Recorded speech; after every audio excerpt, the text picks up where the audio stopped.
கும்பராசியில் பிறந்தவர்கள் என்ன விஷயத்திற்காக எச்சரிக்கையாக இருக்க வேண்டும்? இந்த கும்பராசியில் பிறந்தவர்களுக்கு பொதுவாக தந்தையின் லாபம் இருக்காது. தந்தையால் லாபங்கள் கிடைத்தால் அவர்கள் உயர்வான வளர்ச்சி அடைய மாட்டார்கள். தந்தையை விட பல மடங்கு வளருகிறவர்களாக இருப்பார்கள். இந்த ராசியில் குரு இருக்கிறவர்கள் சிறந்த நடிகர்களாக இருப்பார்கள், உயர்ந்த நிலையை அடைவார்கள். நடிகர்கள் ராசியில் உச்ச நடிகர்களின் ராசியாக இருக்கிறது இந்த கும்ப ராசியாக இருக்கிறது. இதில் குரு இருந்தால் உயர்ந்த நடிகர்களாக இருப்பார்கள்.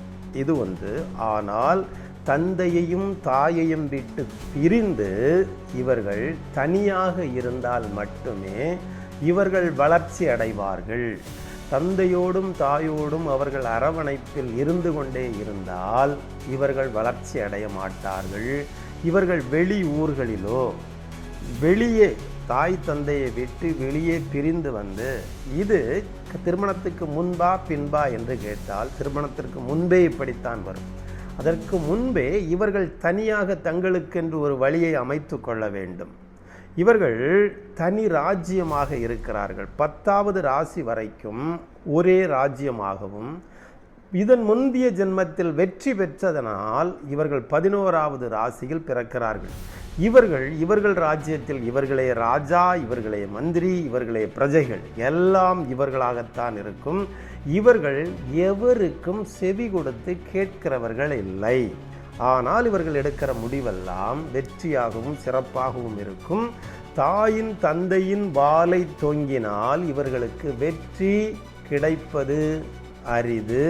அதனால் தாய் தந்தையர்களும் நினைத்து கொள்ள வேண்டும், உங்கள் பிள்ளைகள் கும்பராசியாக இருந்தால் அவர்களுக்கு ஒத்தாசை செய்து அவர்களை அனுப்பி வைக்க வேண்டும் நல்ல இடங்களுக்கு. நம்முடைய பாரம்பரியமாக இருக்கிற கம்பெனியை பார்க்க வேண்டும், இடங்களை பார்க்க வேண்டும் என்றெல்லாம் எண்ணினால் அவர்கள் வாழ்க்கையில் வெற்றி பெற மாட்டார்கள். தாய் தந்தையர்களே அதற்கு தடையாக மாறிவிடுவார்கள்.